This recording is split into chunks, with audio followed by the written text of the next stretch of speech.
Hello बच्चों, कैसे हैं आप सब? हालचाल सब बढ़िया। तो आज हम मोल कॉन्सेप्ट की न्यूमेरिकल सीरीज का पहला पार्ट आपके लिए लेकर आए हैं। इस पार्ट में हम मोल अवधारणा के सामान्य प्रश्नों को लगाएंगे। तो क्या आप तैयार हैं? तो अपना पेन और कॉपी लेकर बैठ जाइए, हमारे साथ साथ प्रश्नों को हल कीजिए। तो चलिए शुरू करते हैं। हम अपनी क्लास की शुरुआत पहले ही प्रश्न से करेंगे। हमारा प्रश्न क्या है? एक मोल NaCl का भार क्या होगा?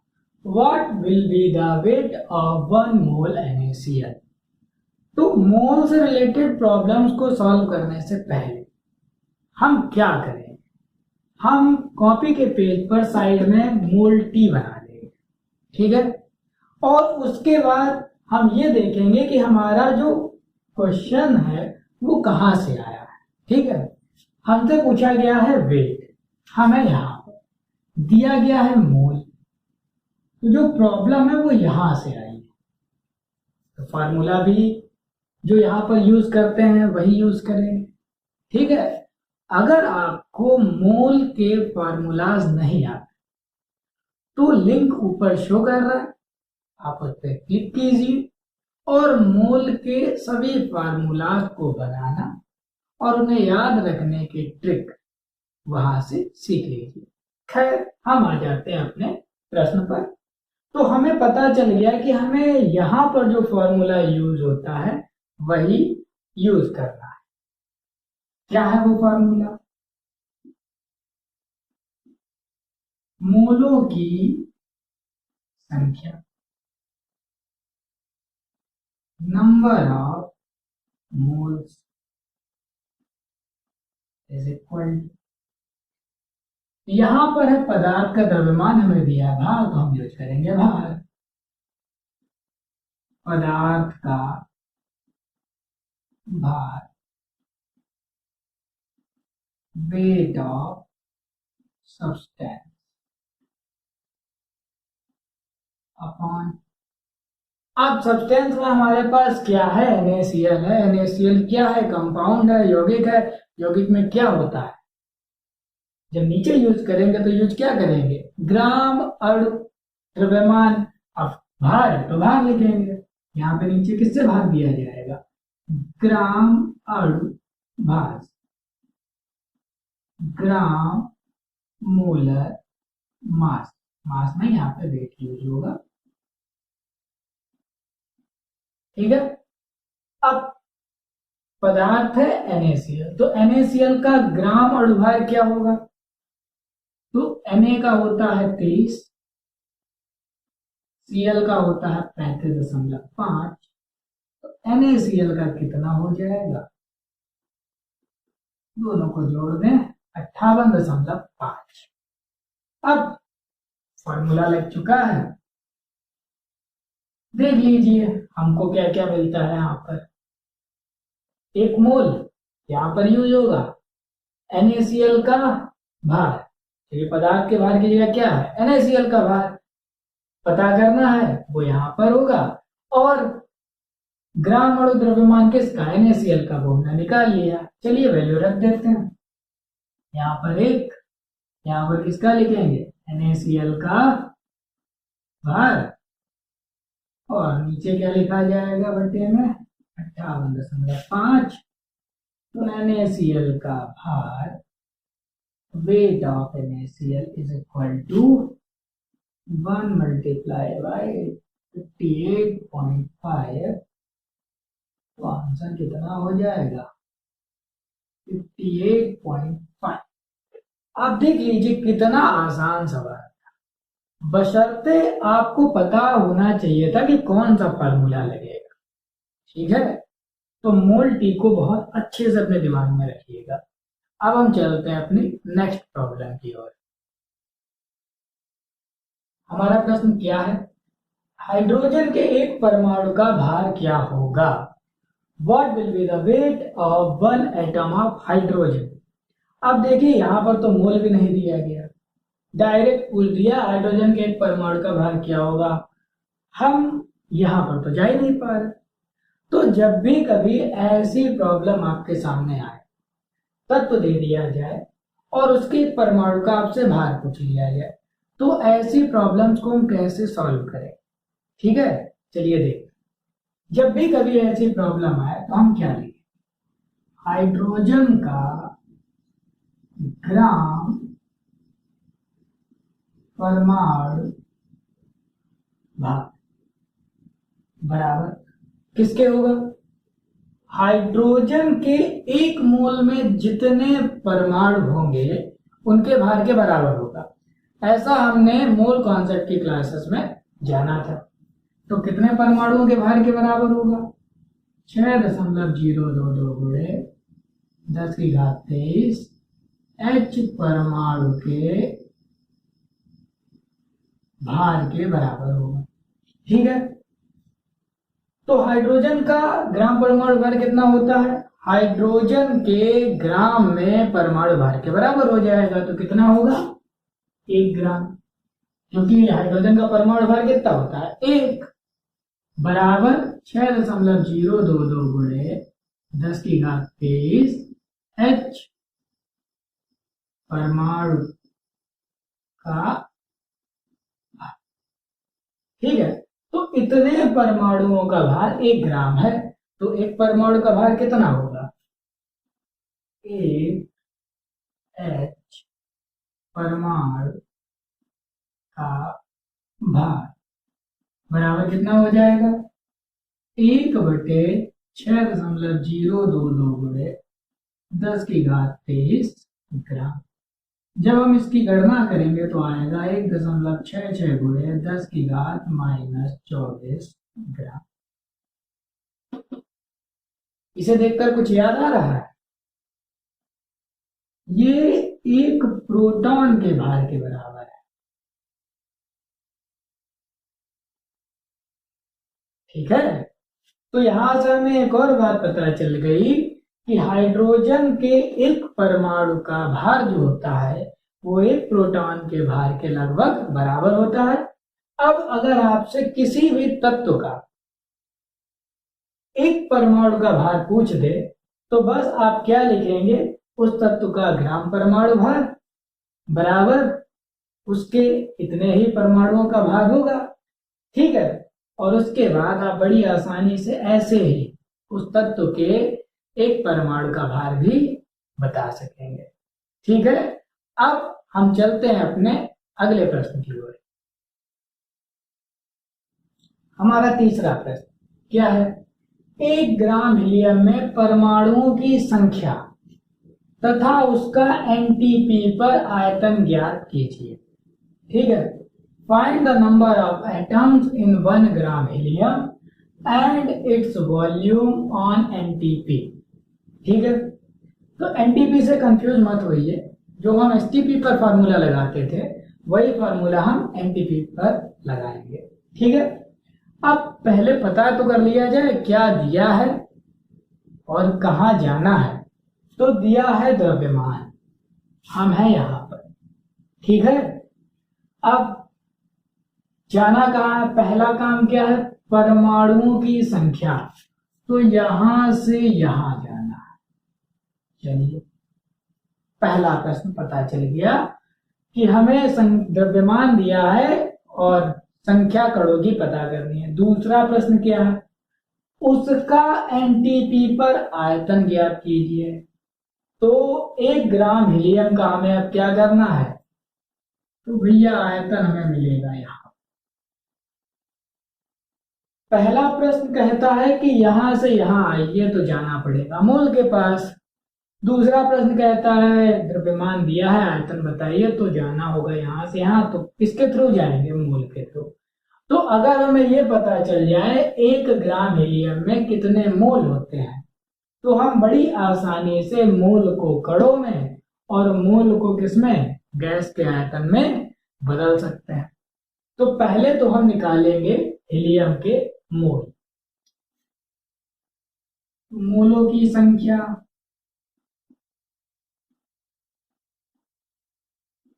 वही पुराना फार्मूला हमारा, किसके मोलों की, हीलियम के, बराबर किसके हो जाएगा,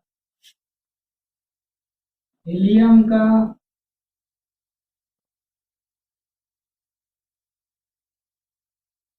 द्रव्यमान दिया गया है कितना, 1 ग्राम, और ग्राम परमाणु द्रव्यमान।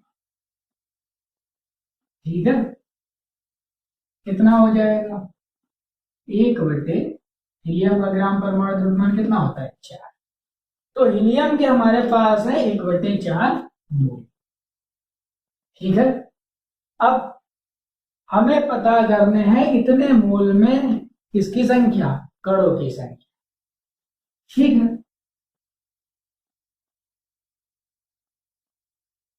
तो मोलों की संख्या जो हमारा अगला फार्मूला था बराबर क्या होता है, पदार्थ, यहां पे क्या लिखेंगे, हीलियम के परमाणुओं की संख्या,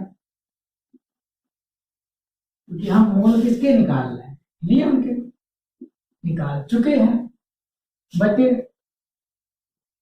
6.022 गुणे 10⁻23।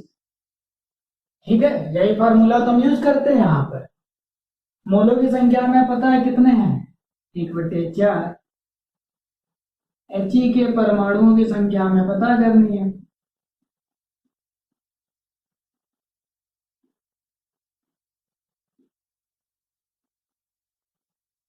बटे 6.022 गुणे 10⁻23। तो अब तो आप जान ही गए होंगे He के परमाणु की संख्या कितनी आएगी।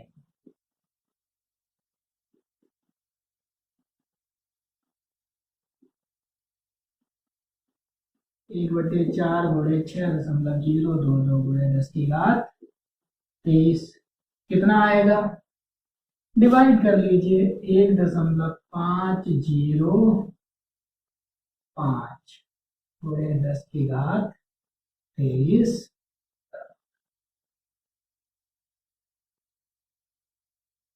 ठीक है, तो 1 ग्राम हीलियम में हमें परमाणुओं की संख्या कितनी मिली, 1.505 गुणे 10⁻23। तो हम यहां से यहां पहुंच गए, पहली प्रॉब्लम हमारी सॉल्व हो गई। इतनी बड़ी कैलकुलेशन में मत जाइए, इसका अभी एक शॉर्ट ट्रिक भी मैं आपको बताऊंगा। ठीक है, अब हम चलते हैं अपने दूसरे प्रश्न के पास। दूसरा क्या है, एनटीपी पर आयतन ज्ञात कीजिए। ठीक है, तो अब हम फार्मूला कौन सा लगाएंगे, यहां से थोड़ा सा हम मिटा लेते हैं, इसको थोड़ा यहां से इस तरह से रखिएगा। हम अब मोल का फॉर्मूला जो यहां पर यूज करते हैं वो लगाएंगे। हाइड्रोहीलियम के मोलों की संख्या बराबर हीलियम का आयतन लीटर में। ये वही फार्मूला है जो हम 1 एटीएम और 273 केल्विन की कंडीशन पे लगाते हैं, अपॉन 22.4 मीटर। ठीक है, तो हीलियम का आयतन कितना हो जाएगा, तो हीलियम के मोलों की संख्या में किसका गुणा कर रहे हैं, 22.4 लीटर का। मोलों की संख्या कितनी होगी, 1/4, और ये जब इधर आएगा तो इसमें हो जाएगा मल्टीप्लाई में, कितना आ जाएगा, 4×20, 4×4, 5.6 लीटर। ठीक है, तो 1 ग्राम हीलियम में 5.6 लीटर हीलियम गैस होगी, और जिसमें परमाणुओं की संख्या कितनी होगी, 1.505 गुणे 10⁻23 हीलियम के परमाणु होंगे। तो ये तो था हमारा क्वेश्चन जब हम मोल टी से लगा। ठीक है, अब इसकी शॉर्ट ट्रिक क्या होगी, तो चलिए अब इसकी शॉर्ट ट्रिक के पास चलते हैं। हमें पता है हीलियम के 6.022 गुणे 10⁻23 परमाणुओं का द्रव्यमान जो है वो किसके बराबर होता है, हीलियम के ग्राम परमाणु द्रव्यमान के कितना होता है? 4 ग्राम। तो 4 ग्राम में हीलियम के इतने परमाणु होते हैं, तो इसलिए 1 ग्राम हीलियम में कितना हो जाएगा? 6.022 गुणे 10⁻23 बटे 4 10⁻23 He परमाणु। ठीक है, आसानी से लग गया। अब हीलियम के इतने ही परमाणुओं का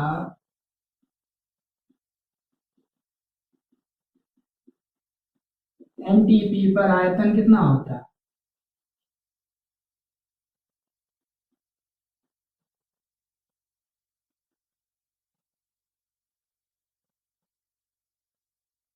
(22.4 लीटर).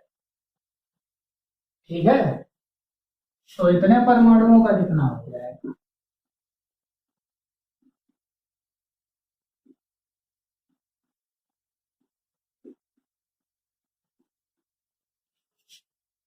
तो 22.4 गुणे बटे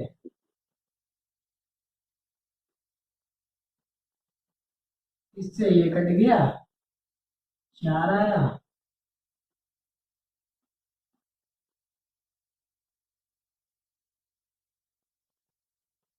ठीक है। तो ये तो है शॉर्ट ट्रिक। यहां पर हम क्या करते हैं, हम डायरेक्ट 1 मोल बराबर, मतलब फार्मूलाज का यूज किए बिना डायरेक्ट वैल्यू रखते हैं यहाँ पर कि इतने परमाणुओं का इतना होता है, तो 1 ग्राम या फिर जितने ग्राम दिया गया उसका कितना होगा।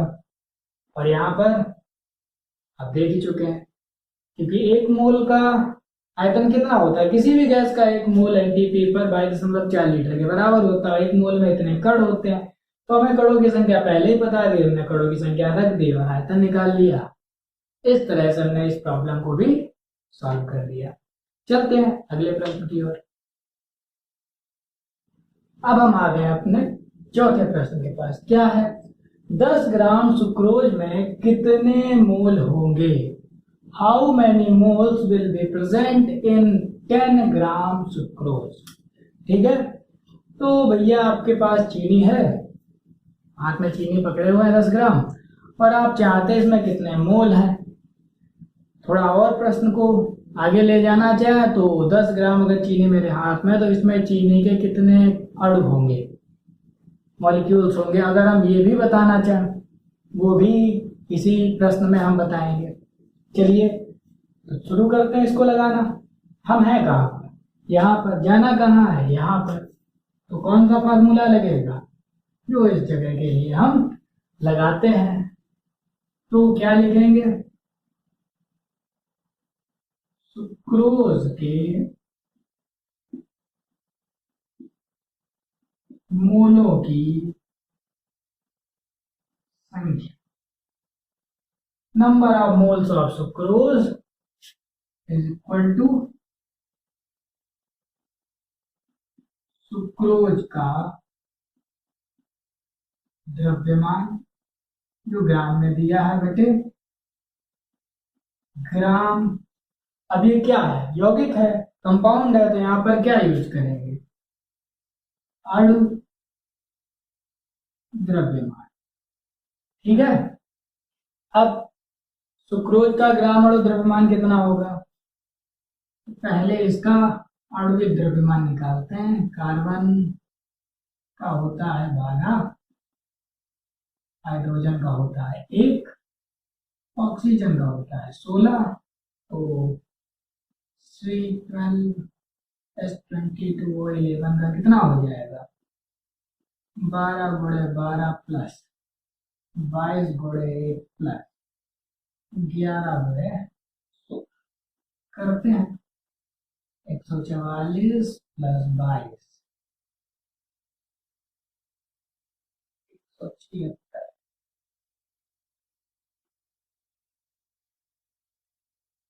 आएगा हमारा 342। ठीक है ना।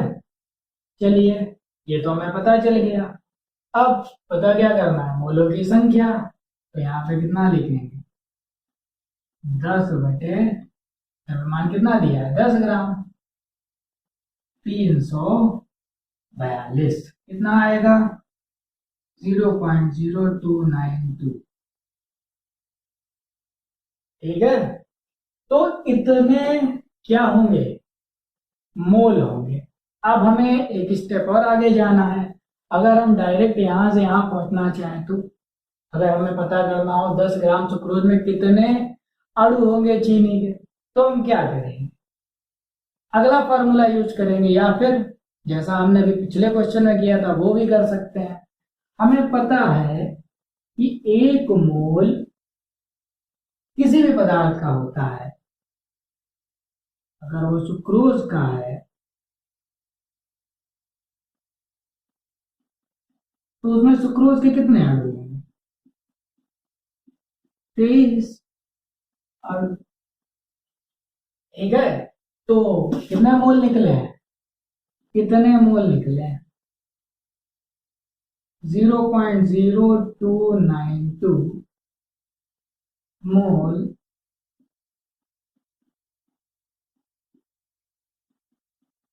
इसमें कितने हो जाएंगे, बस गुणा करना होगा आपको।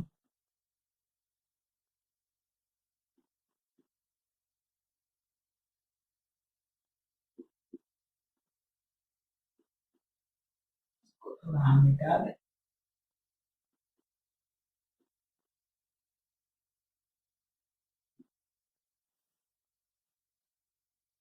ठीक है। तो कितना आएगा,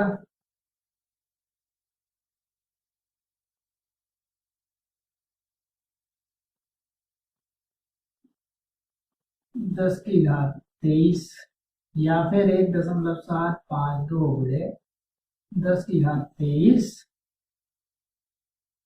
C12H22। तो अगर आपको 10 ग्राम चीनी में अणुओं की संख्या पता करनी है तो कितनी निकलेगी, 1.752 गुणे 10 की घात, सॉरी 23 की जगह होगा यहाँ पर 22। ठीक है, 22 अणु निकलेंगे चीनी के, क्योंकि 10 ग्राम चीनी में कितने मोल होते हैं, 0.0292 मोल होते हैं। 1 मोल में इतने अणु, तो इतने मोल में इतने अणु ही होंगे। ठीक है। हमारा 5वां प्रश्न क्या है, 4.6 ग्राम Na में कितने परमाणु। ठीक है। तो पहली बात तो यहां से यहां आया जा रहा है, तथा ग्राम परमाणु है। हमने आपको पहले ही मोल कॉन्सेप्ट की क्लासेस में बता दिया था कि ग्राम परमाणु का मतलब होता है मोल। ठीक है। और ग्राम परमाणु लिखना ज्यादा बेहतर होता है तथ्य के लिए बजाय मोल के। ठीक है। तो ग्राम परमाणु अर्थात मोल पूछे गए यहाँ पर कितने के, 4.6 ग्राम के। तो पहले हम यहां से यहां आएंगे और फिर मोल से कहां जाएंगे, कणों की संख्या पे जाएंगे। तो पहला फॉर्मूला कहाँ का यूज होगा, यहां का यूज हम करेंगे। ठीक है। तो Na के मोलों की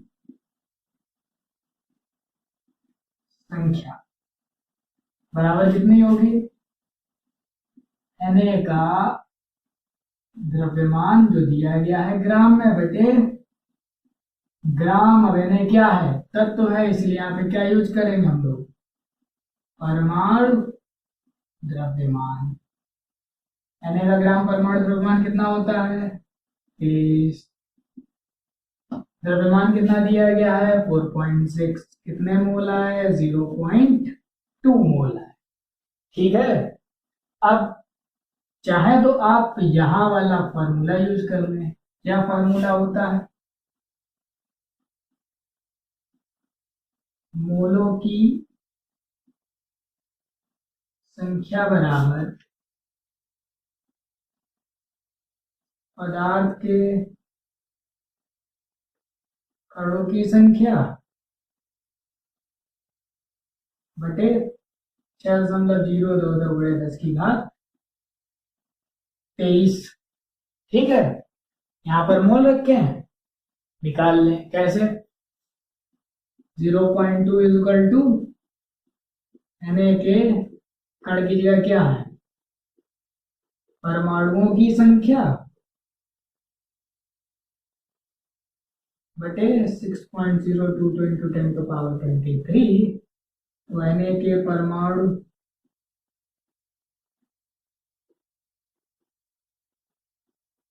की संख्या कितनी आ जाएगी, 0.2 इंटू 6.022 इंटू 10⁻23, 1.2044 इंटू 10⁻23। या फिर दूसरा तरीका क्या यूज करेंगे हम, 1 मोल Na बराबर 6.022 परमाणु, ठीक है। इसलिए कितने मोल निकालने हमको, 0.2 मोल।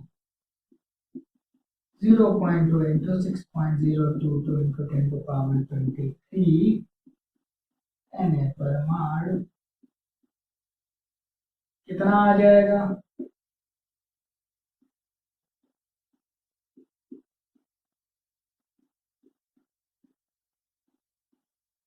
आपको जो सही लगे, आप चाहें तो फार्मूला टू फार्मूला चले या फिर आप एक मोल की वैल्यू से चले, दोनों तरह से आपको आंसर मिल जाएगा। बच्चों, आज की क्लास में आपको बहुत मजा आया होगा। क्लास पसंद आई हो तो लाइक कीजिए और इसे शेयर जरूर कीजिए ताकि आपके सभी दोस्तों को इस क्लास का लाभ मिल सके, ठीक है। तो अब मुलाकात होगी आपसे अगली क्लास में, जिसमें हम मोल के और भी क्वेश्चंस को सॉल्व करेंगे।